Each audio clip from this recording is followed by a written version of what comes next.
my God! All right, collectors of everything, experts of none, episode 53. We are here, and we're a bit crowded tonight, Peter. My screen does seem very small, but it makes my beard look good when it's small. We're so trying to I'll push take you out that. slowly on the podcast, so that we're just adding more and more people. Yeah. Soon there'll be about 13. But anyway, I won't be here. Let me very quickly introduce to you from CollectFest, Jesse, and Brendan. How you guys going? Good. Really, really glad to be here. Yeah, 100%. It's great awesome, to have man. you guys on. We've been planning this for a short while because we're super psyched about CollectFest, which is about to kick off next year, which we'll get into very shortly. But I'd just like to kick off very quickly. Guys, if you're enjoying the podcast, make sure you're liking and sharing it with all your collectibles and pop culture friends. We're on YouTube, we're on Facebook, and we're on Instagram. And That's TikTok the one you always forget, Actually, man. we're not on TikTok. We only do shorts on TikTok. Is that right, Peter? Yeah. Yeah, just the short ones, because no one likes. It's not going anywhere. You got to get on TikTok. Exactly. Yeah. We kill it on TikTok. We have I hate it, but you got to be there. Yeah. We've got no choice. It's happening. It's where the kids are at, Jesse. That's the problem. Where the kids are at. It's fine. There I'll let the kids do it. All the videos that come up on my feed is just angry old collectors complaining. That's all it ever is. So I just consume it a week later on Instagram. It's fine. Yeah. I don't have an account. Okay. Well, I think you're the smartest one here, Brendan. Exactly. And funny enough, that.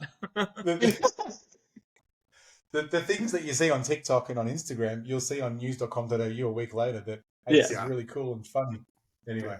But, So who won the election? Yeah. The election? Was there an election today? Was there? I wouldn't know. Anyway, let's move on. Let's not get into politics. But guys, the podcast is brought to you by iCollect. If you haven't checked it out yet, you can download it on all good. What did I say, Peter? All good app All stores. good. Yep. Being the Apple App Store and also the Android App Store. You can download it. You don't have to log in. You can check it out. Check out the showcase. If you do enjoy it, then you can actually log in with your email. You just need to verify that, and you can buy and sell. You can create groups, and you can actually direct message people as well. So like Peter, when people put up Star Wars things on there that aren't for sale, he'll harass them on direct message. Do you want to sell it? Do you want to sell it? Yeah. So it works quite well for Peter, although he's until they block me. with all the complaints that are coming through at the moment. But shout out to Stan while we're here. And let's get into it. So we've got a couple of news things. We really want to get in and talk about CollectFest. I'm super pumped about that. But, Pete, I know we have our discrepancies about Batman. We do. Okay, and you'll realise, guys, very shortly why this is during Rapid Questions. But can I just say something amazing's happened? Yeah. They've decided to take the best Batmobile from the best set of Batman movies. Is it the Batmobile from the original Michael Keaton Keaton? You should probably read Batman? the run sheet that I sent you today. But yes, it is the Dark Knight Batmobile Tumbler. Smart, Alec. Which is $2.99 million. Yeah. Reasonable. Okay? Because there's only 10 of them. Yeah. You can place your order. It was funny. There was a website. It was like BruceWayneX.com or something like that. Yeah. Which was a bit like, where am I going here? And who am I paying $2.99 million? I don't know. Do you put the car in the cart and then press buy for $2.9 million? That's kind of the website it sounds like, man. I'm a bit sus on that one. It'd be like one of those Temu things where my wife just bought a lounge and it's like this tiny little lounge in the middle of the living room. She's sitting It's a lounge for ants? Exactly. So you can buy a remake of The Dark Knight, Christian Bale, might I add, Peter, Batmobile, Tumbler for $2.99 million.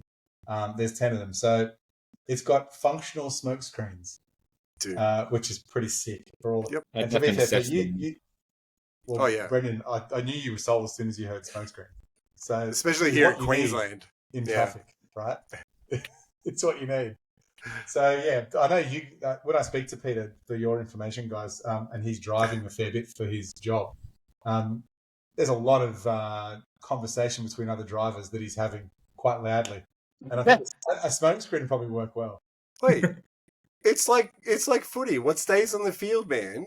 What happens on the field, it stays on the field. What happens in the car, stays in the car. Yeah, okay, that's valid. It's a great way to make an exit after a nice little bout of road rage. So just flip the bird and then flip your smoke screen.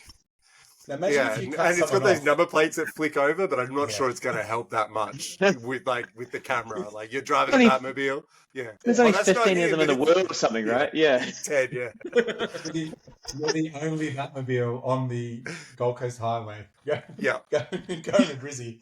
Well, And is the it guy is the cuts you car? off, and what do? Pull up in the Batmobile, open the thing, and just be like, Yeah. "These Naughty, ones," naughty. and then take off. Yeah. It's 525 horsepower, just so you know.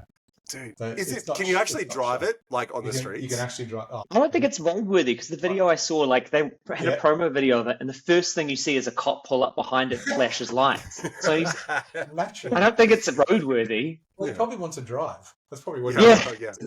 I'm confiscating his vehicle. Yeah, Yeah. impounded. That's it. Gone. So you can pay. Pounded him. When you rock up to the nightclub, you'd be like, "My Batmobile got impounded. Yeah. It's a bad night. Whatever. Let's That's get some alright. drinks." Anyway, 15 months to produce it, but this is legit. So these Wow. guys are going to make it a fully functioning Batmobile. I'm not sure about the rockets, to be fair, and I'm not Yeah. sure if you've seen Batman trilogy, Peter. The greatest one being the Dark Knight trilogy, where the motorbike comes out of the Batmobile. That Is was that my a next function? question. Is it that car? Like, Mm, can I end up lying down in the front and then yeah. actually sure. probably a bit You didn't tubby get to that actually far. fit into that little hole that he sort of climbs into. Exactly. Yeah. Exactly. I It's, get it's a stuck there. $2.9 million question, though. If it's got no bike, I'm not in. Nah, pretty- I'm done, man. I got better things Nah. to spend $2.9 I'm million pretty sure you on. could probably email them with a question around that Yeah. and say, look, Yeah. if it's got a bike, sure. If not, no. No doubt we're going to see it on the internet very shortly. Some superstar or somebody has bought the Batmobile going, you know what, that's how I go to my NBA games in a Batmobile or whatever it may be. Yeah, So, fair enough. anyway, Jesus. very cool nonetheless. Yeah. Let's move on. So, Pete, we were Yep. talking about this earlier this week in regards to the Lorcana challenge. It's Yeah, been we going were. on for a fair while now. Yep. So we've discussed Lorcana a fair bit on this podcast because we're big fans of it. There is about 300 different sets now that have come out. I think it's about 5. I think Yeah. the 6th one's coming out very shortly. So the challenge is only the first 3 sets. So essentially they're playing in America. They're also playing in Europe. Yep. And then it gets to the winner. And I just wanted to highlight what the winner gets on the Lorcana. And you can go onto disneylorcana.com and have a look at it. But it was a full foil set of current challenge legal sets. So the first 3 Oh, sets wow. is all foil, That's right? that's pretty crazy. Including enchanted cards. So even the chases are the like chases, everything. a special full sets, foil. all 3 of them. wow. Okay. So if you win, you can get them. So Yeah, including the first 200? It's the first, second, and third sets. Or so Yeah. the Yeah, first wow. editions, yes, Wow. it's including those. Yeah, which is pretty insane. That's now, crazy. I was just trying to read today when Because so actually sorry, the what- European is today and to the 8th in Paris, and then January 10th to 12th in Anaheim, California for the North America one. And I believe from what I've read, there's going to be a Worlds. So there's going to be the world titles. Maybe it's top 10, maybe it's top 12, whatever it may be. But the prize is going to be sick, Yeah, man. surely. Now get this, the top 8 players get a Brave Little Tailor, which if you guys do or don't know, Lorcana, so that's Mickey Mouse. Yep. Dressed up as, I don't know, it's like a Robin Hood looking little, No, it's the Three Musketeers. what the little Ah. Yeah, so That's it's not that Taylor. similar. That's the Like Mickey Mouse it's one, yeah. what's his called? What's his name? Oh, that's what he's dressed up as, okay. Don. Yeah. I keep thinking Don Quixote, but it's not Don Quixote. It's yeah, I don't know, man. It's been So- a long time since I watched the Three Musketeers. That's okay. It's serialized. Oh, So- it's actually Oh, numbered. it's So what I'm thinking and what I've been reading is it's the top 8 players win this. So is it a 1 to 8 serialized card? Wow. And if it is, that would be, from what I've read and from what I've seen, and I'm not an intelligent person by any stretch of the imagination, no, but not at all. it could be the first serialized cards for Lorcana. Yeah. Now, if that's But, the I case, mean- then Tops should just take over and start So- doing it. So Jesse and Brendan, Brendan gets it. I love cards, and my Yeah. biggest problem with the Lorcana set was that there's nothing to differentiate between the sets. So there's no numbers, there's no dates, there's nothing like that. And I always thought this is a massive marketing loss by Disney, because you start putting numbers on things, like especially with sports cards, you have one of ones or one of fives, one of tens. The money that they command is astronomical, especially if it's, a LeBron or a Curry or a Shohei Ohtani or something like that. I always thought Disney sort of missed the boat on not numbering them. But did Pokemon have all of that when they first came out? Pokemon still don't have numbered cards. No, not numbered cards. Yeah, so they're obviously trying to do that, right? Well, I think that with Pokemon, and I think Pokemon you can chase through the sets because they all differentiate. Yeah, and also I don't think Pokemon need to go down that road yet because they're already doing really well. Yeah, like it was.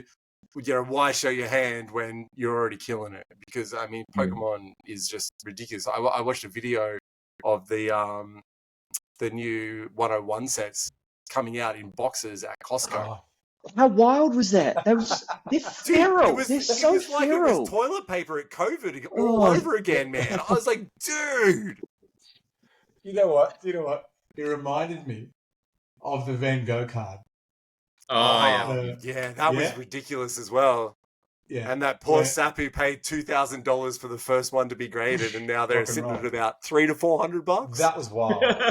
I've never seen a pre-sold PSA 10 other than that Van Gogh. Never.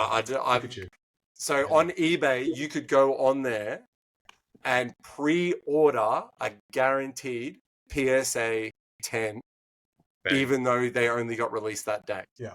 From who though? Is this the same as BruceWayneX.com? Like this is some Temu stuff, or? Well, no, it's all eBay. Was 3 of them, wasn't it? It was about $1,000 each. I'm pretty sure. Yeah, so I mean, you've always got PayPal there as your backup, as like a recompense to come back if it doesn't work. But yeah, I've never seen that on eBay, before. Pete, going whatever. I've got PayPal. Oh yeah, go for it. Yeah. Look at this. This is the $6 I'm spending on Hot Wheels. Do you know what that is? That's someone at PSA who's like, I'm going to get one of these cards. You, my friend, are a smart guy. I mean, you kind of look at it and go, dude, that's a bit That's the only way you can guarantee that, right? Yeah. So the price did reduce on that card. Yeah, dramatically. We should probably add. But the only other question that I have, Neil, about Lorcana is... Yes, shoot. This is not the first time they've had championships, is it? I don't believe they had a full European and American championship. So the last one where the Stitch was regional. That was all regional. So that was just America, was it? Yeah. Yeah. So because they released like a card which was a Stitch, but they only made one of them, and it went to the champion of the American League, and like massive. But it was a wide range of championships then, I believe, in North America. Wow. So this is different. So this is pretty big. I mean, it's all over. You go on YouTube and you type in Lorcana Challenge, should I say? It's everywhere. Yeah. Right? It's nuts because they've only been out for like a year, right? Yeah, they've been out since, I think it was like October or something. 23, right? Yeah, or something like that. Because there is, and Peter, it's funny you say that there's no timestamps on them. There is a timestamp on the bottom of the first edition box. That I believe, and don't quote me on this, I haven't get shot down after saying it. I will. I think it was like March 2023. Okay. And it's on the bottom of the box.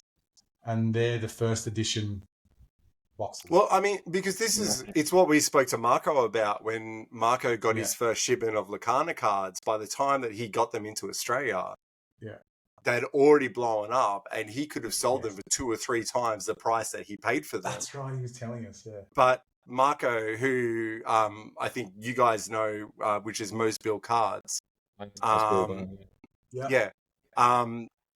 the right thing and put them straight up at the price that he was going to advertise. And I think the first dude came along and bought every box. You'd be upset. Yeah. Oh, well, I mean, for his conscience, like, I think he did the right thing. He's not taking advantage of what was happening. But, yeah, I mean, because you got yours from, was it the States, Neil? Or did you get them from Europe? I got them from Europe. Europe, okay. Yeah. So, but no, I mean, was a hilarious story that he said, actually. Yeah.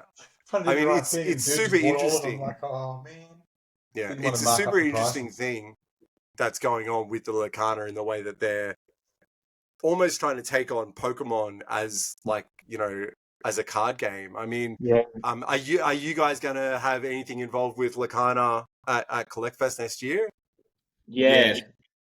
Yep. So we have a TCG tournament zone where Luna Cards and Aussie Collectibles will be running those zones across the 3 shows, and Lorcana is going to be featured pretty prominently in those Awesome. zones. That's great. I mean, it's so cool for people who are into this stuff to have somewhere in Australia, even though it's not really part of what's going on in the European League or the American League, but it's not going to be long before we get maybe an Australasian League or an Oceania League like we have in Pokemon. So for sure. Yeah. Yeah. I mean, that's awesome that you guys are putting that forward. So I'm pretty kudos sure to I'm on a you. group. Will be learn to play as well. So, if you're kind of new to it and whatnot, you can come along and learn to play on the top. Are you going to have a Magic the Gathering one of them as well? Because I've been trying to play Magic the Gathering for 5 years and I still can't do it. Really? Yeah, no, dude. I tried to play with my kids and nah. Yeah. Have you played the mobile version of it, the game?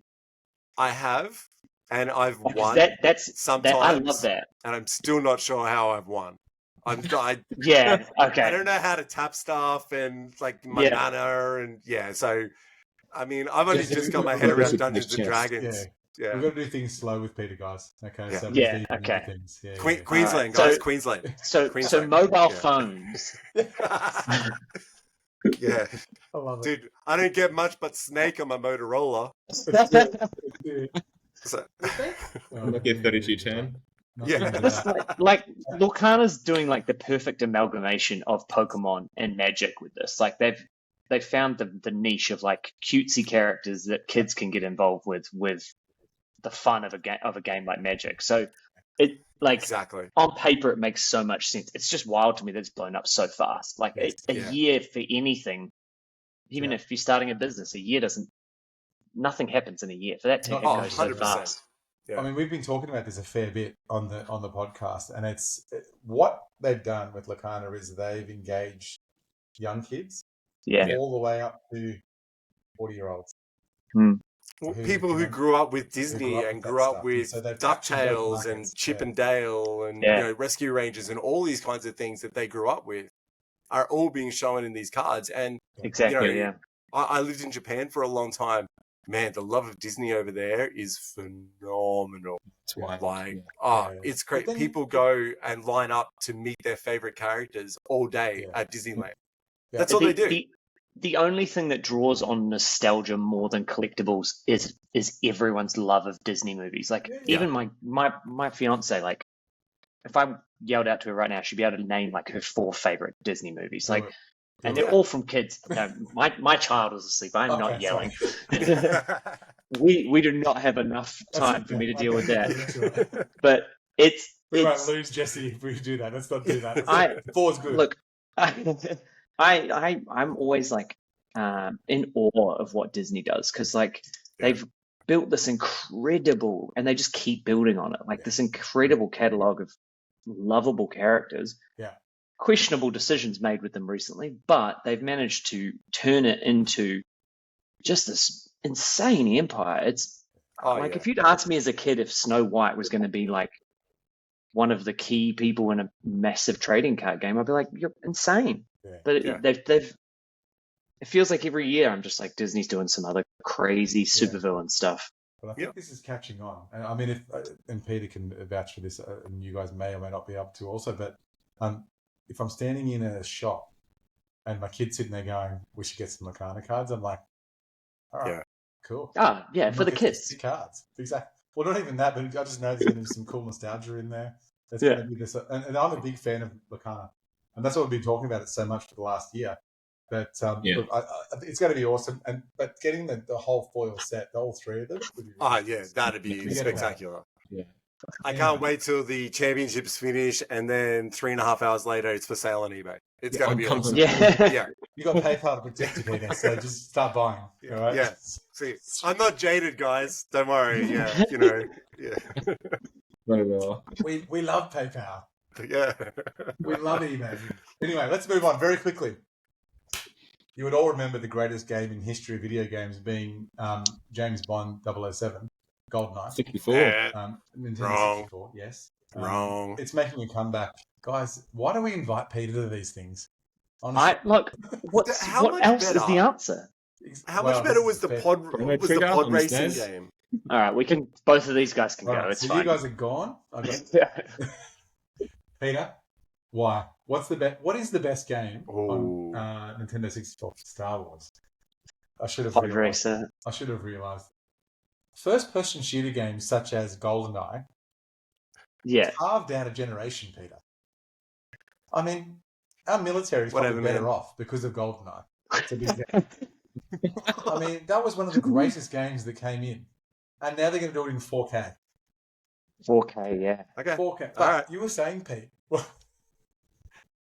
What's with the controls? Was there a controversy about the controls? Wait, with The the new one? controls aren't. 64. They're not. So with the 4K one that's coming out, they're not the same controllers as what the original 64 ones were. They're more PlayStation controllers that go along with it. And people were blowing up, and I was like, "Oh, come on, guys, settle down! Like, More it's only a compact. controller. This stupid joystick in the middle was crap anyway. I mean, seriously, I still can't use those things. So I love the middle trigger. How else do you? It was like the most authentic It was trigger an M, on a wasn't it? gun. It was an M, wasn't it? I'm Yeah. trying to think now what it was. And the Z button was like get away with your R and L triggers. The Z button was like a proper gun trigger on a game. I That's right. love that. Yeah. No, I agree. yeah. I think, Well, look, think I Peter can did. see my beard's a You're being lot grayer than disingenuous what about yours GoldenEye. is, sir. It was So the I'm best probably game a little ever bit older on than you. Nintendo 64. But that's okay because it is Star Wars. Guys, you didn't realize, guys, he's a big fan of Star Wars. I'm not sure if you realize that by now, but he's a massive fan of Star Wars. But how are they going to do? Oh, I'm just looking at the controller. That's Yeah, that's it's like not even Nintendo. Yeah, it's not a Nintendo controller, but you'll get used to it, right? Look at the Switch. You get used to it. Yeah, true. You know, I mean, talk about a great console, Nintendo Switch. So it's compatible with all the old cartridges as well. So you can put the old cartridge in, and it's compatible. Yeah, Yeah, because I've got my old lost him. 64. Oh, he's Yeah. gone. That's okay. My old 64, but the console is the bit that doesn't work anymore. I've got all the games, everything. So from what I've seen, I believe that you can put GoldenEye into the new one, and it'll work 4K. That's Sick. yeah. Cool, huh? Yeah. And I believe, now correct me if I'm wrong from my limited research that I ever do for this podcast, I think it was like $260 or $90 Yeah. or $90 or That's something. reasonable. Are you seeing it? Yeah. It's not made by Nintendo though, right? Like it's a No, different it's made company. by They've just Analog. I believe. Yeah, right. Yeah. But if you're sitting there, like as you just said, like you're the epitome of the person that's going to buy it. Yeah. I've got 30 games that I can't play anymore, and you know, it's one of those things where you sit there and go, I used to love those games. I can put them back in again. Yeah. Play. So yeah. And if you're playing them in 4K as well, because it's like whenever I did manage to fire it up, you'd look at it on the screen, you're like, this doesn't age well. Even funny enough, like I'm playing. I still play the most recent Grand Theft Auto. Oh yeah. And on the laptop, it's starting to get a little bit pixelated. I'm like, Yeah. "Ooh." Is it though, or have we just gotten to the point where it's like this looks trash now? We're so used to like Ultra HD, 4K, I 8K, think or whatever so. it is. I think so. Even when you look at sort of played Vice City, it's fuck Oh, yeah. Vice City, it'd be like cubes moving, wouldn't it? At the time, it was all the rage though. Like it was. But to be fair, in my opinion, Grand Theft Auto is probably one of the greatest video game empires that has ever been built. The next one's going to be ridiculous, absolutely ridiculous. But Speaking It's of going to be video nuts. games, do you reckon Outer Scrolls 6 will ever come out? what's that again? Sorry. Do you reckon Outer Scrolls 6 Skyrim will ever come out? I've never played it. I've never played it. No. That's wild. Yeah. Give me a very brief rundown of what it is. Dragons. Dragons, playing things, swords, massive map, adventures. D&D-esque type sort of stuff. Yeah, a lot of dungeons, absolutely. So it's just an epic game.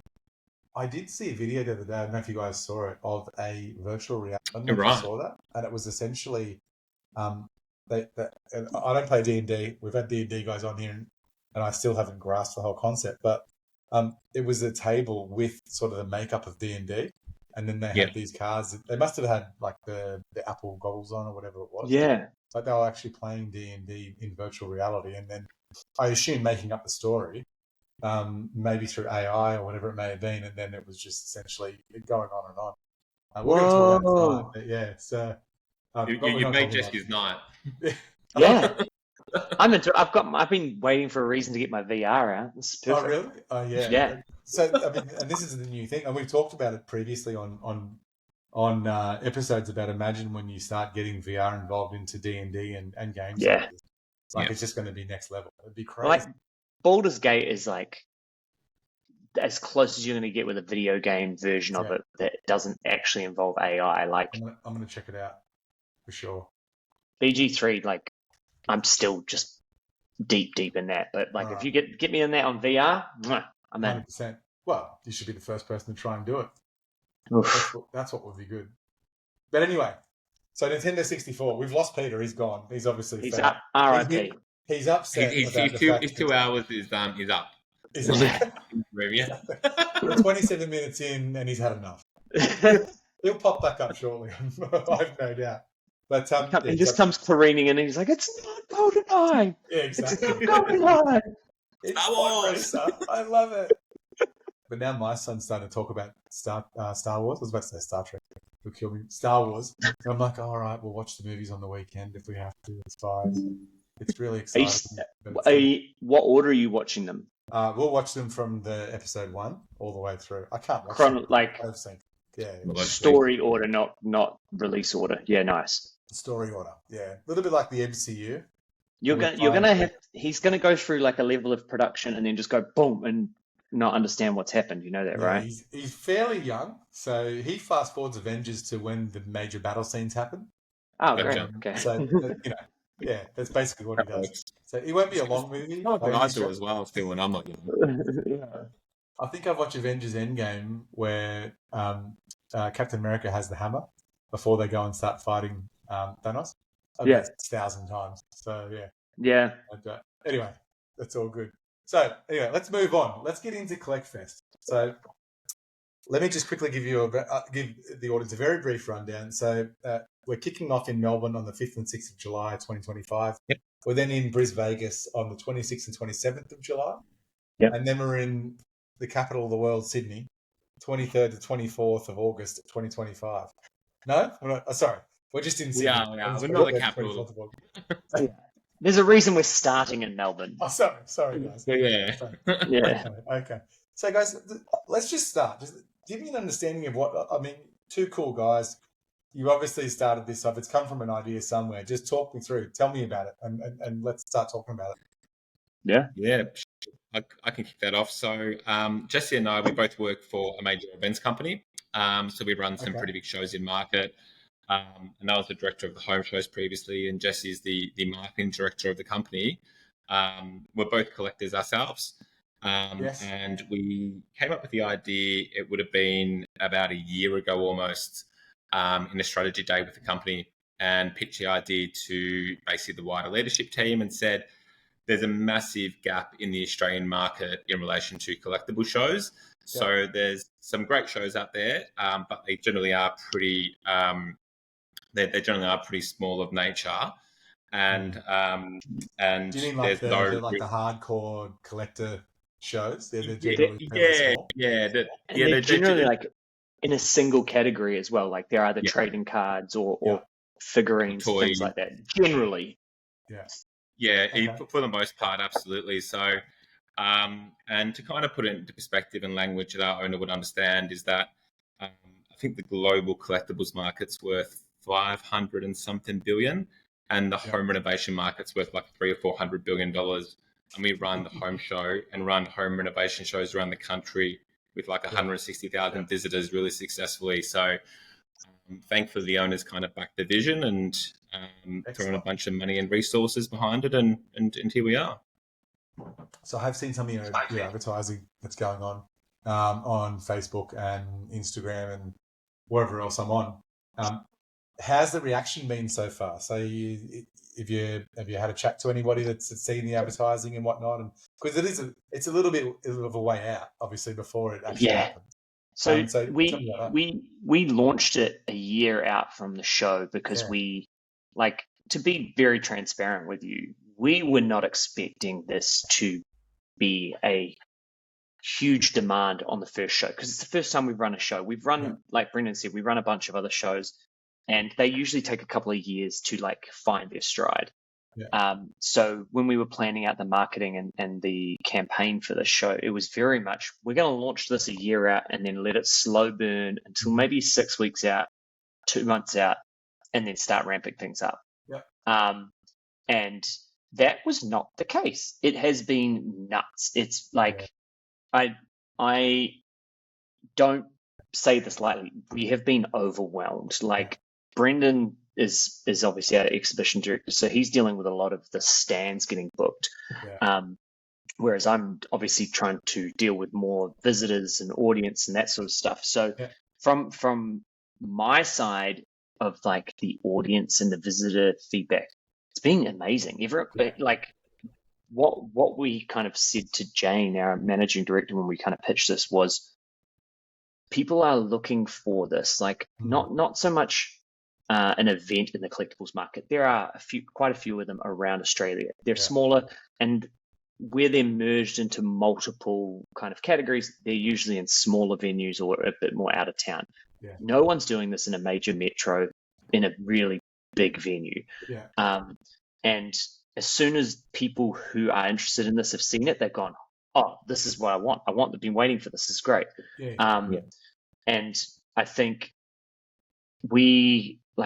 Brendan's, the exhibitor demand has been insane to the point where it's actually forced us to launch the whole campaign probably 6 months earlier than we even would have tried. I did read something on your page that you've actually extended Melbourne. Is that right? Because it's so stupid that you've had to make more stalls. So to kind of give you a bit of an indication on that one, we started off with 2 bays at the Melbourne Convention Centre. We then went to a 3rd bay and thought, okay, we probably won't do a 4th for a while. But within a month after the 3rd bay, we expanded to a 4th bay. So the show in Melbourne's effectively close to 6,000 square metres, which is... Sorry, is that the convention centre near the casino? Is that right? Okay, cool. So how many bays are there total? Good question. There would be... We definitely won't sell the whole thing. I mean, no, I can tell you how much. That's a fair few. That's pretty insane. It's sizable, We were banking on 2. And like, we were like, that'll probably be enough for the first year. Like this, we genuinely, like, we knew there was an interest here. We know that there's a market to it. Of course. But what we've seen is just how passionate this like entire community is. And I think that's what we've really tried to do with this, is tap into not a specific type of collectible or even pretend like we know everything. We just want to share the community. We just want everyone to kind of come in and have a good time together. Because if you look at the Venn diagram of people who collect trading cards versus collect Funko Pops versus collect band t-shirts, you're going to get crossover. And this is what, like, so many people are like, you can just see, if you go and look at any of our posts, you can just see people tagging their friends nonstop. I've seen it. You got a lot of shares all over the place. It's great. And like, for us, it's like, we've been working our butts off. I don't know if I can swear, but we've been working our butts off, and to see it pay off with this much interest has been incredible. And like, Brendan's getting phenomenal interest from vendors, like who are you're kind of your, like we mentioned, Luna Cards and Aussie Collectables. There's some really great businesses in there, but we're also seeing another tier above that, kind of multinationals that are really interested in it as well. And we obviously can't say who yet, but we've hopefully got a couple of really big announcements coming up in the next couple of weeks. That we're like, when I got the email, I was like, are you kidding me? This is amazing. So we're really excited. If you have Robert Downey Jr. at the CollectFest, I'll lose it. Okay, just so you know. And you better tell me in advance I'm there. That's all I'm Yeah, going to yeah. say. We'll flick you a text. We'll let you know. You better let me know. 100%. But no, I mean, it's been like the interest, the demand has been huge, and certainly like the companies that we're talking to who aren't based in Australia have said they've just been waiting in the wings essentially for someone to put on something in that kind of that caliber of international show that you see, like the national in the States or yeah. anything like that. Like we just don't really have a centralized massive collecting expo. So Yeah, we've I kind of think, filled a void that we didn't know was really there. and I would agree with you 100%. And as I've said to you before we got on here, like we've been to Supernova and things like that, which are fantastic. They have a small area of collectibles, and then they have a lot of cosplay, a lot of artist alley, which is really cool for the Yeah. people that want to get their art out and their comics and whatnot. Great show. But it's a Yeah. fantastic show, yeah, and they're great guys and they do a good job. And they've essentially bought collectibles and obviously pop culture to a point where it's getting quite big in Australia, and Yeah. everything else is just coming behind it. I mean, we go to CollectCon in Sydney, which is the one out in Penrith, Parramatta? Penrith and Campbelltown. Penrith. Yeah. And there's been one in, I think there's been one in Newcastle as well, but very much sort of a smaller sort of collectibles. Another event, great which show is over still here cool. as well. Yeah. Yeah. And then you've got trading card. I think it's trading card hub in Sydney, and I think there's one in Melbourne as well. Yeah. But again, so they're a bit smaller. So there's no question that if you guys are doing something on a serious level, that you're going to get attention, which is fantastic. And if it's just collectibles, you're going to catch a huge amount of people. Yeah, and I just the scope of vendors at the show. We'll have those private sellers. We'll have those online retailers. We'll have stores. Like the Hobby Australia, like EJ Cards in Melbourne, Luna Cards, whoever it might be. We'll have the Royal Australian Mint at the show, and then we'll obviously have those the tier above that as well. Those big multinationals. So it's really going to provide a great experience for any visitor coming through the doors there. They're going to be able to see, all types and sizes of different collectibles companies. That's fantastic. Yeah. It's like when we were looking at shows like in this space, Supernova and Oz Comic Con, Metro Comic Con, like they have been doing this for years. They know they own their patch. They've done a really incredible job with those pop culture shows. But like you said, collectibles was a small part of it. And since COVID, that's just gone bonkers to the point where that actually does need to come out and be its own show now. And we thought maybe we were pushing the boat out, but it's every portent we've had at this point is like, this was what we needed. This is going to happen. And it's been really, really great. Oh, hello. Oh, hi. Welcome back. Oh, it's okay. What time do you call this? You're not getting paid for those 14 minutes you've disappeared, just so you know. It's really. Wait, are we getting paid? It's really lucky I wasn't. I see, Brendan. You're not getting paid. Peter, you're not getting paid either. Sorry, it's confusion. Sorry, we were just talking, Peter. Thanks for interrupting. You're right. I'm here for that. That's okay. I don't even know where I was. So, look, there was a funny comment that was on one of your on your Facebook comments, which was like, another Funko and Pokemon event. Talk to me about and you've seen that comment, obviously. I know that comment. Exactly. Seen them all. He takes them more to heart as well, Exactly. Whoever Anonymous 147 was, we'll get it. Don't worry. But I think his name was Shane, actually. But yeah. Why do you think we shout out to Stan every time last name on our and podcast? He's probably in Sydney, loser. But look, his comment was pretty valid, and like we have done quite a bit of, like Brennan and I collect and we go to these shows, and the comment was for your viewers and your listeners is that basically he was saying that it's just going to be another show loaded up with Funko Pops, and we've tried really hard to make sure that doesn't happen. And one thing we do have that plays to our advantage is that we are a major events organization. So we have a lot of experience with curating consumer shows, especially to really represent the market and the industry that we're trying to promote. So we've put in vendor caps on every category. So the show... Talk to me about genres, yeah. So what sort of different genres do you have?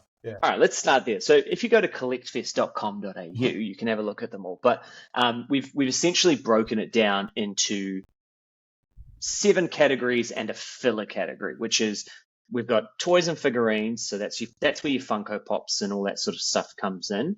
But Brendan gets every exhibitor as they kind of apply for the show. So once we hit a certain level of, hey, we've got enough of these, we just put them on the wait list and say, guys, it's going to have to be next year, unfortunately. Like we are trying to curate the show so that it's a show that we would want to go to. Because I think you mentioned it earlier, we are the target market of this. That like collecting naturally has, playing on nostalgia and the eras of stuff that's coming through, has fallen on the mid-30s guys, essentially. Like Peter. Yeah, I think all 4 of us kind of fit within the realm, and I think that's kind of who's really driving the growth. What we are seeing with the show and what we are trying to do is build out that future generation love. So we've specifically going out to find partners, and one of the big ones we're trying to sign on is around the next gen. So making sure we've got stuff for kids and parents. And like, I'm going to take my son. He gets all my leftover Pokemon cards when I break them. So he has a great time. And like we went out to the hobby hangout earlier this year, and the guys there were handing out free cards for kids. So like it is something that a lot of this generation that's in this is really trying to do, is share this with their kids. So we want to make sure we're doing that as well. So to go back to what you were asking, because I've rambled, that's okay. We've got toys and figurines. Okay. Toys and figurines. We've got trading cards, gaming, sneakers, sports and memorabilia. We got a comic section, and then we've also got what we're calling the Beyond section, because it's just collectibles that don't fit into those zones. So I think like that's where, like vintage Star Wars and stuff like that, or Star Wars is going to be in the toys and figurines, if they're die cast. I'll leave again if you want me to. Like it's all right. Oh, sorry, you're back, Pete. Sorry, I didn't realise. Yeah, Star Wars is like a main exhibit. I'm pretty sure. Yeah. Right. So like, we've got caps within each of those categories. Excellent. And broken them down even further than that. So like, we don't want an excess of one particular type of trading card or anything like that. So what is interesting, like as we've been kind of working through the show, is seeing how each of the cities, the interest and the categories that fill up first, we're seeing. So like Melbourne is like a fiend for trading cards. Like it's 100%. Wild. It's and I think there's over like 58 vendors now in the first like 3 or 4 months trading cards alone. So and there's just in Melbourne.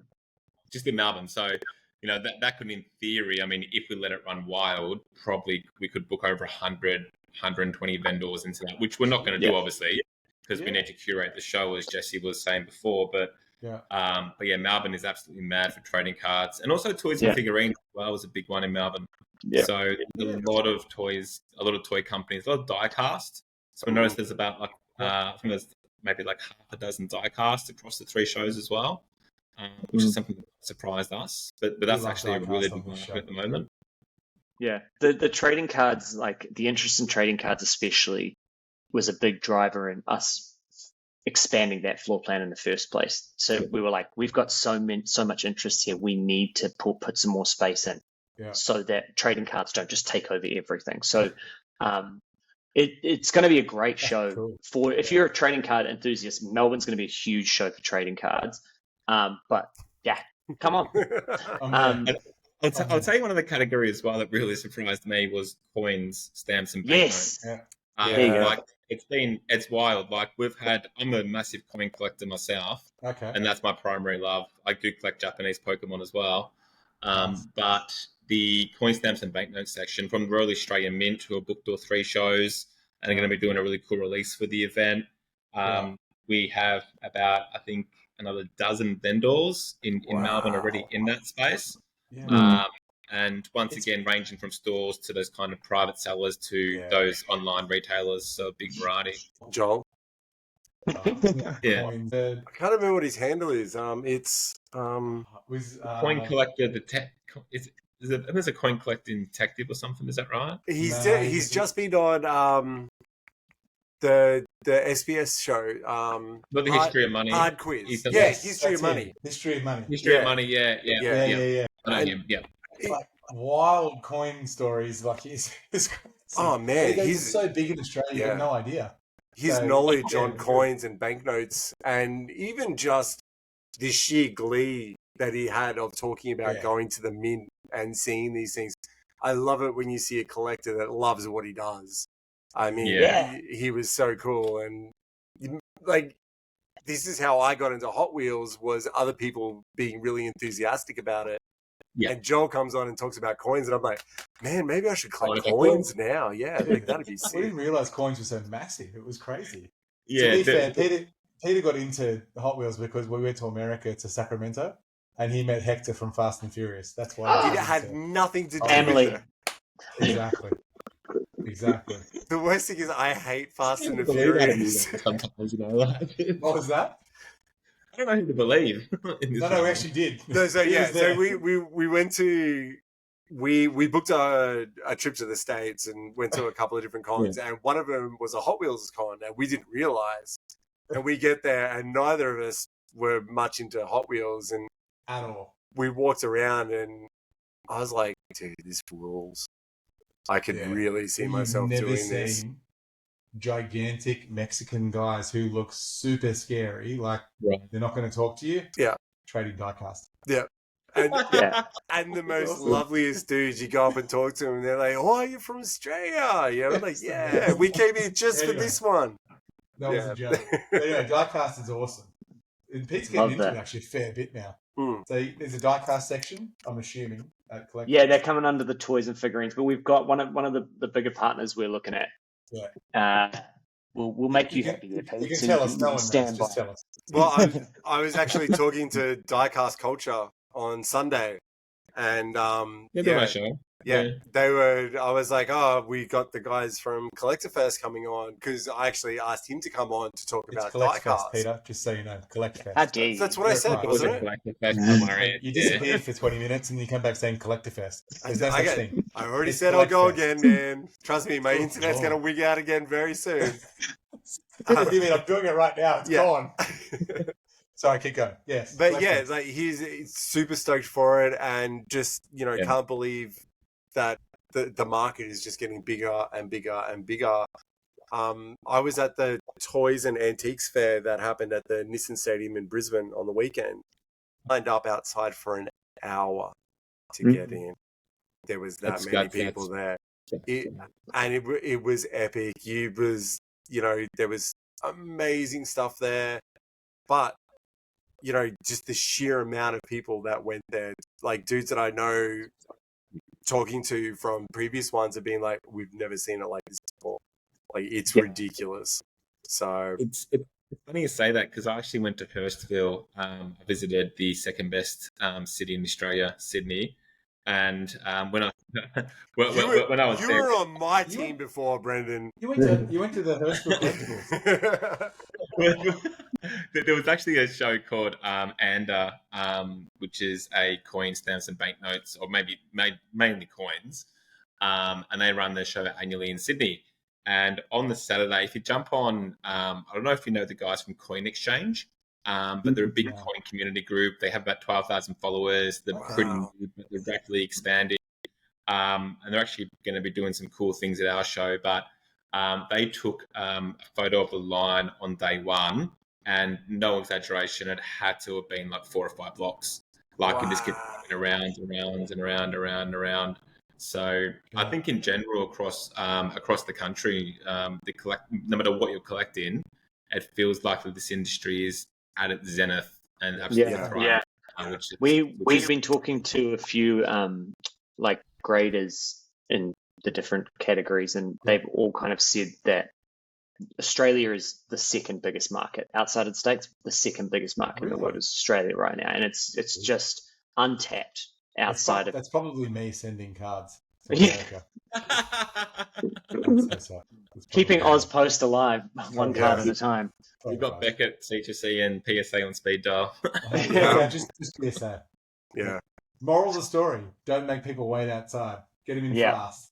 No, it's something we've got to like look at. It's going to be wild. So we've got VIP tickets coming out next on the 21st. We're going to do public release on all the tickets. So 21st November.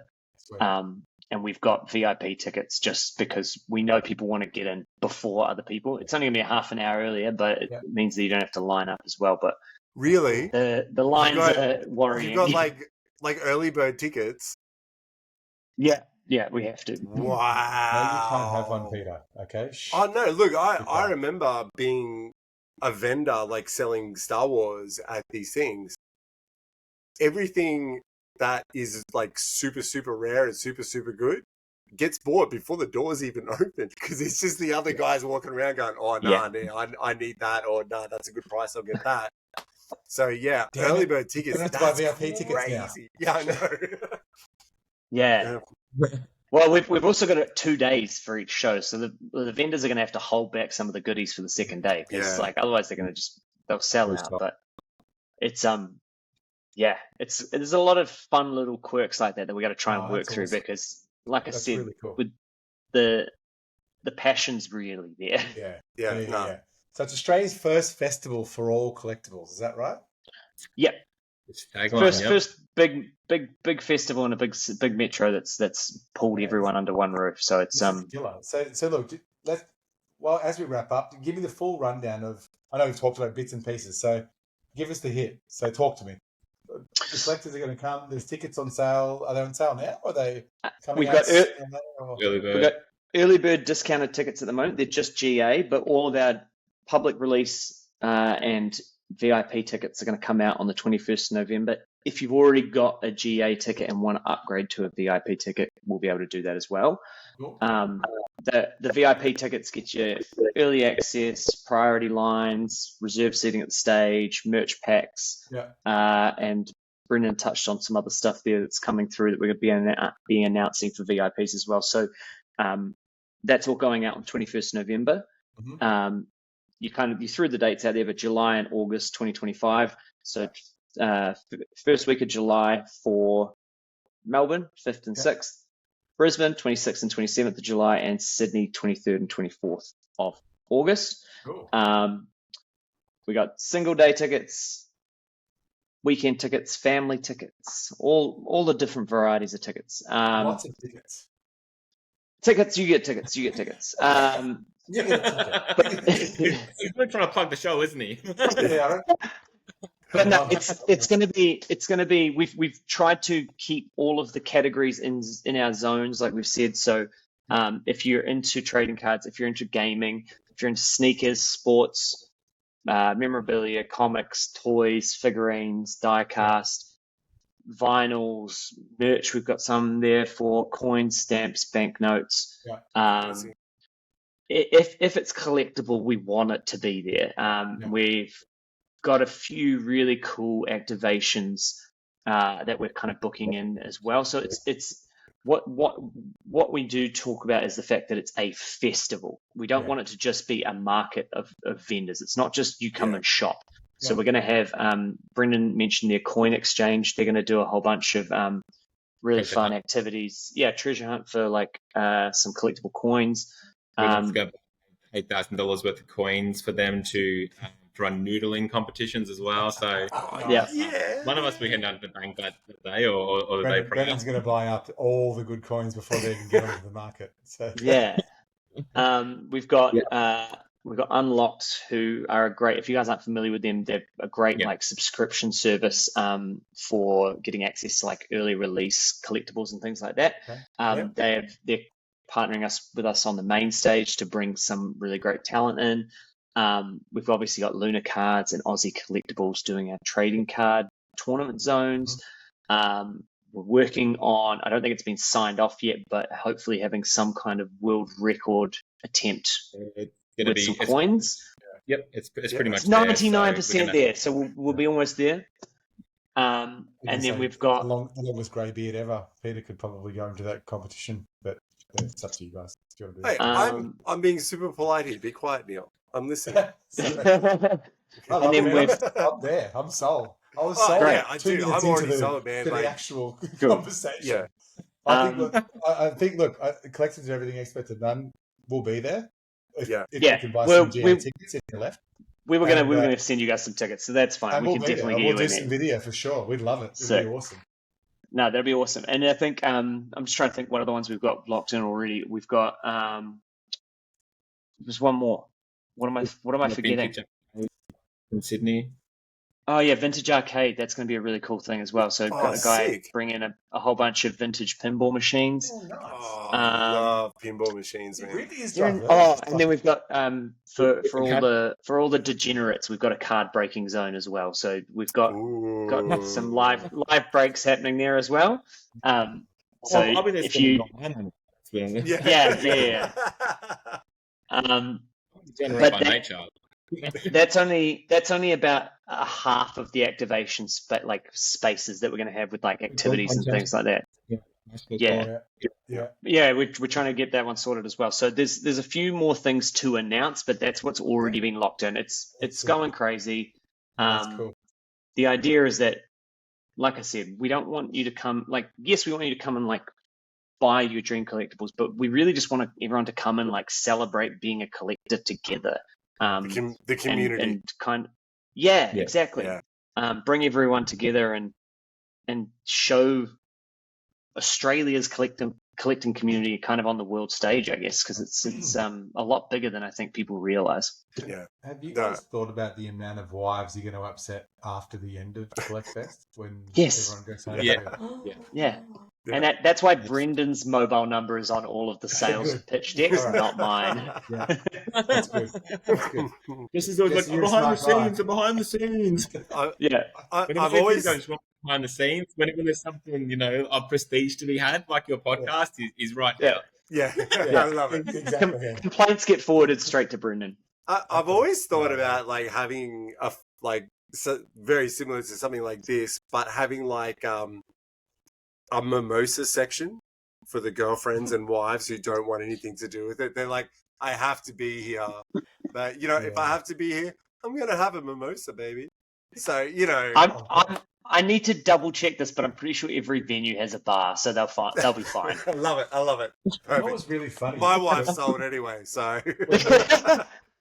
When me and Pete, we went to, and this is one weird thing that stands out. We went to CollectCon in Long Beach, in California, and we're walking around, and it was about 97% Pokemon. But we walked around, and then there was this tiny little bar, and the line. I'm talking like 9:45 in the morning. The line was like almost through the whole venue. It was really weird. Peter was like, "Oh, I'm not wise enough to get a beer. That seems really long." Just keep walking, but, bring a bigger bar, guys. I would have had the beer, but the line was too big, so that's the only problem. Ridiculous. All right, make a note of that one, Brendan. Bigger bar, please. We're not experts, but we've been to a couple of them, and lining up for an hour. Actually, speaking of lining up for an hour outside, I reckon we lined up for probably 2.5 hours that day. Around the convention centre, the entire thing. The reason was they didn't have enough. What are they called, Pete? Metal detectors to be able to do the waivers to let people through quickly. Yeah. Checking for waivers. The guy in front of us was like, "Oh no, I left my gun at home today." Yeah. And Peter like, "Oh, that's a good thing." Yeah. Like everyone else left. 2 Australians standing in the middle of all these Americans going, "Oh, dude, I don't know what's going on, man." They're talking about guns and stuff. In his defense, he had a signed Tom Brady helmet, so I get why he may need the gun. But anyway, guys, super cool CollectFest. It's killer. We can't wait to turn up. We'll be there. 100%. 100%. Amazing. Let me just redo it. Melbourne, 5th and 6th of July, 2025. Brisbane, 26th, 27th of July, 2025. And Sydney, 23rd, 24th of August. You can find it at CollectFest, should I say, .com.au. And your handle on Facebook is CollectFestAU, and That's Instagram is the same, and TikTok is the same. Oh, you guys have done well. It's all the same. There you go. And That's even why we chose YouTube. the name, just to get the handles. We had to get Exactly. them. Yeah. Yeah, no, you've done well. Your handle game is on point. Absolutely on point. Beautiful. But anyway, all right. So, appreciate the rundown. We're looking forward to it. Let's do rapid questions with you two. I'm scared, Right. but let's do it. Don't mind. Most people are scared from the start of the show, but you guys have been pretty good. So we'll go Jesse, Brendan. All right. Transformers or Turtles? Oh, Transformers. Brendan. Brendan? Yep. Oh, turtles. It's rap. It's All right, rap, nice. rapid fire, Okay. mate. It's Rapid. rapid, yeah. No, Usually I Peter... thought Sorry, what were you going to say? I was going to blame the lag for it, but I won't lie. I love it. Usually Peter goes on a monologue during the rapid questions. So I'm trying to be on my best behavior here because I don't want to curse my internet any more than what it already is cursed. So, Brendan, biggest goat of all time. Biggest goat of all time? Yep. Jordan. Hi, Jesse. good answer. Yeah, I'm a Jordan. Favorite Pokemon? Go Brendan first. I need second. Oh, geez. I would Politoed, Gengar. Polytoad, You know what? I love Poliwhirl. Poliwhirl is my absolute favorite Pokemon. Poliwhirl. Poliwhirl is Okay. pretty rad. Jesse? Weird. It was in the cover of Time Mine's, magazine. I'm a Mew boy. I love Mew. Mew. Okay. All right. Nice, good answer. Star Wars or Star Trek, Jesse? Star Wars. Attaboy. Brendan. Star Wars. Okay. Wow. You're I making like friends. you guys. You guys Well can done, stay. Anytime you want to come back on, you're always more than welcome. Yeah. You're welcome every week now. You like Star Wars. Congratulations. Favorite toy? Brendan. Voltron. Yep. Vintage Attaboy. Voltron. Wow, that's so rad. Mine's. I'm trying to think of the last toy I bought, but the one that sticks out is a I haven't got it on me right now, but a That's all right. WWE Rey Mysterio 619 spinning figurine. He was sick. Man, I loved Rey Mysterio. He was so good. Don't Dude. start on your monologue. It's I'm rapid. my not boy. starting a monologue. There's no monologues. We'll wait for the Batman All right. question for the monologue. Most Wow. underrated wrestler of all time. Most disrespected 100%. wrestler of all time. 100%. All Love right. him. Harry Potter or Lord of the Rings? Lord of the Rings. Yeah, that's Yeah. not Lord of the Rings hard. No contest yet. Sorry, Yeah. Harry. We can see you What guys are D&D very class? similar to our age. So yeah, because Yeah, everyone that 22. comes on who's a little bit older is like Lord of the Rings, man. We've had some younger people and they're like Harry Potter. We're like, yeah, okay, goodbye. See you later. Get off the Bye. show. Yeah. Harry who? Hey, don't yuck someone else's yum, all right? It's I hate each that. to their own. I've got a Slytherin banner in my hallway to show what house my family is, but it's not Lord of the Rings. There's, No, yeah, it's like a cartoon drawing next to a Van Gogh. Like it's a different exactly. Speaking of Harry Potter. thing.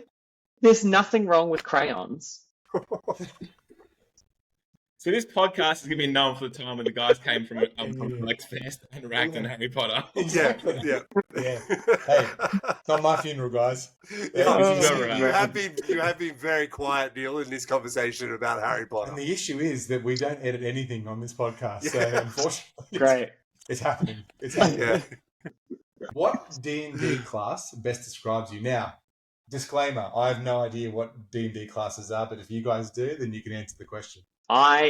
Describes me would be oof. That's a lot harder. I always play with the Tiefling Warlocks. That's my go-to. Okay. All right, that's fair. Yeah. But if I'm playing, I'm not very good at sticking to my chaotic good or whatever. I'll just always go chaotic evil. Just chaotic evil. Yeah. Hey, wait, D&D is Cool. It's a state of mind. You become a different person when you play a character. So my favorite character that I ever played was a halfling female barbarian, and she was amazing.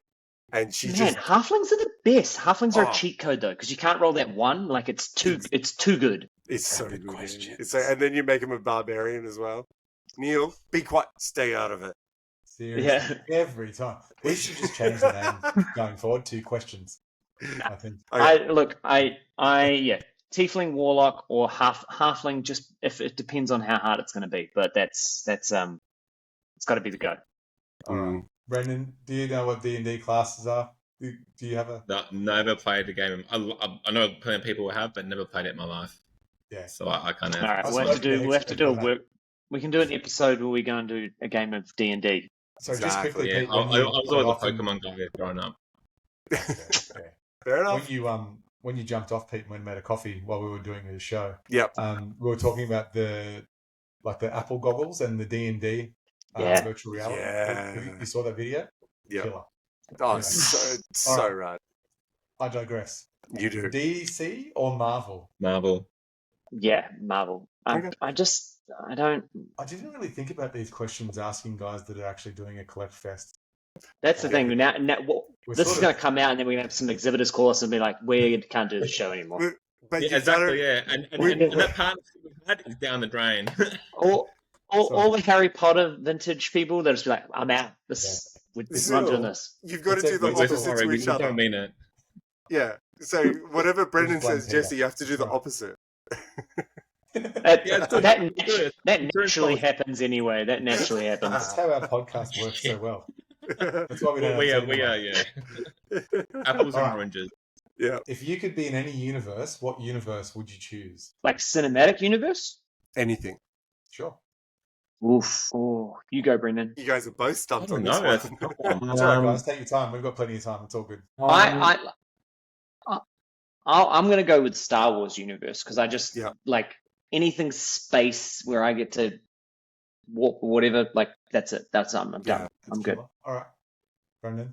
Yeah, Big thought. I can live with that as well. Like I'm a big space person, so Yep. You guys are meant to disagree with each other. Oh, okay. Well, then in that case, Star Trek for me, please. Oh, Oh yeah, I like No Star Trek Star as well. Trek on Yeah, this podcast. all right. Who's going to fight? Scooby Doo or Bluey? Scooby Doo. Guys? I like yeah.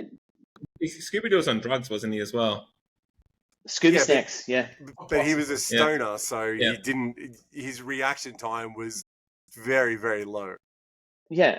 Scooby Doo doesn't ever fight. He always runs away from the fight. So I'm going Bluey. Okay. All right. No, Yeah, I'll still back Scooby in. Yeah, 100%. Yeah, I'll back Scooby in. So I've also got to go with the homegrown hero. So Bluey. Yep. Yep. Top show. Okay, so guys, just be very careful with the next answer, which is the last question of rapid questions. Just so you know. Who was your favorite Batman? Yeah. Oh. Oh no! Don't say that! I just saluted you, dude. No. I'd probably say Oh, Neil's Good gone. Batman. He's gone. He's walked. I didn't actually mind him, to be honest. I thought he was great. That's fair.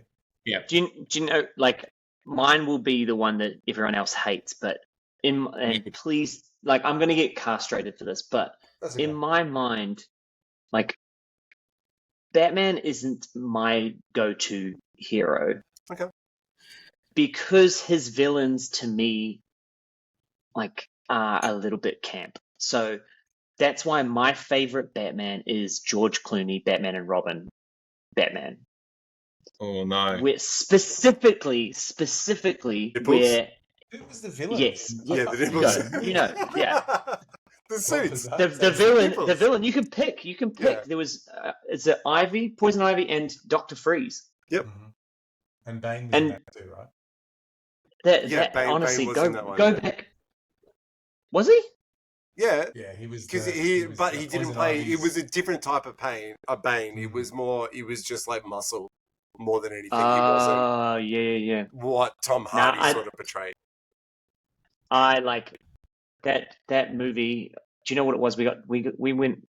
This is years back when we were kids. We went traveling with my mum around the country, and we took a VCR player with us, and we went and hired that movie at a video store, and we took the box back and left the the VC, like the video in the player. In the VCR. And so for years we just had this VCR with Batman and Robin in it that we just kept playing. So I've watched it like 8 times, and I'm just like, cinematic, beautiful, like wonderful. And I love it. there's like an interesting description. It's a very interesting description that you made for that in regards to. Yeah. My favorite moment is one of like Dr. Freeze's minions. He because they for some reason they just freeze New York, and they've got snowboards. So like one of them jumps on a snowboard and goes up the arm rail of the stairs. And I was like, that's it. Yeah, that's it. We're done. CGI, don't need it. That's it. Top trick. It's perfect. We don't have to worry about gravity. History. Sorry, Brendan. Yeah. Brendan, who's your favourite? I was going to say, I never saw the Val Kilmer's Batman. I never saw that movie. Was that good? Much. Batman was in it. Much. I don't even. Poor old Val. Poor old Val. So. Oh. Yeah, look, this is the one question that divides both Neil and I, because I love Michael Keaton as the original Batman. You know. Yeah, classic. It was great. It was dark. It was gritty. It was what it was kind of meant to be. Yeah. Neil loves Christian Bale and the trilogy, and I love those films. Like, to me, Heath Ledger is, one of the greatest villains. He's up there with Vader for me as a villain. But yeah, I also loved Robert Pattinson. I thought he was amazing. So I've copped a lot of stick for it. So see, I lean more Adam West. Like that's my Batman. Yeah, I like that vibe of Batman. Like, make me feel good. I love it. Yeah, but I mean, I love Diedrich Balder as well. Batman? End of story, Peter. How can you make a vampire Batman?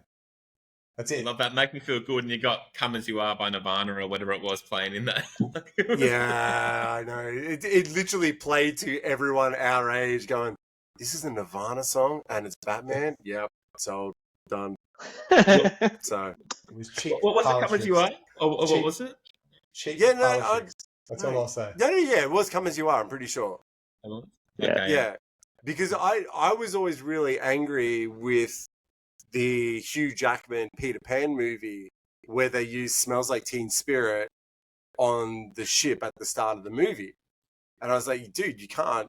Like, it was all like the Lost Boys and stuff like that, and all the slaves that they had on the ship were all singing "Smells Like Teen Spirit." And I was like, oh, dude, Nirvana, come on, man, what are you doing? Then Batman brings it out. I'm like, yeah, okay, I'm happy with it. That's fine. You can do it. So, nah, I disagree completely. But that's fine. You guys have not seen the Peter Pan movie with Hugh Jackman, where he plays Hook? I haven't seen that, actually, and I haven't seen the whole Robert Pattinson one either for Batman because I turned it off because it was so terrible. I stopped watching Peter Pan remakes after Hook. That was it. I was like, that's it, done. Wow, don't need another one after that. I think it's called Peter Pan. Go and watch it. Hugh Jackman plays Captain Hook as the most, like, even campier than what Dustin Hoffman played it originally. Hook? Yeah. Oh, I actually have watched this, and it's utterly forgettable. Oh yeah, but the opening scene, they're like the whole like crowd is singing "Smells Like Teen Spirit" as like a sing along. I know the exact scene. Yeah. Yeah. Now that I've seen his face, I'm like, that's the Hook. Yes, I remember. Peter, yes. Peter, you're selling something that CollectFest aren't interested in, okay? Oh, yeah, sorry, my bad. It's not going to happen. Yeah, I'm quiet. All right. Is this going to prove we're alienating at CollectFest? Yeah, it's not. Yeah. That's the Peter Pan collector's gone now too. Yeah. Look, guys. Yeah. Peter Pan. We've really stuffed it up for you guys, haven't we? Like, I apologize greatly. So I wouldn't believe. That's fine. We are super, super pumped to come to CollectFest. Can't It's going to wait. be killer. Thank you for giving us a rundown of it all. Really appreciate you guys coming on today. Thanks for having us on. And we look forward to seeing you guys there and seeing what's going to happen and have a bit of a festival of collectibles. It's going to be killer. Yep. So, absolutely. thanks so much, guys. Make sure Thank you guys. It's been. Yeah, make sure you keep us up to date with anything that's going on, because I know that the people that watch the podcast are super excited about this as well. So Absolutely, it's going to be awesome. Definitely. CollectFest AU, guys. Thank you. Again. We'll slide the tickets into your email shortly. Sweet. Yeah, I was going to say, just the button. Do we have to go together, or can we just go separately? Is that cool? I can give you Brisbane ones, and Yeah. we'll give No, I'm Pete. serious. We'll come down. We'll get a videographer, and we'll come down and do some interviews and whatnot around the festival. It'd be killer. Yeah, definitely And keen. we can have a chat to people and then really get that festive mood across Melbourne, Brisbane, Sydney 2025. Can't So, wait. guys, collectors of everything, experts of none, thanks for coming. We'll see you next episode. Thank you, Cheers, guys. guys. See you.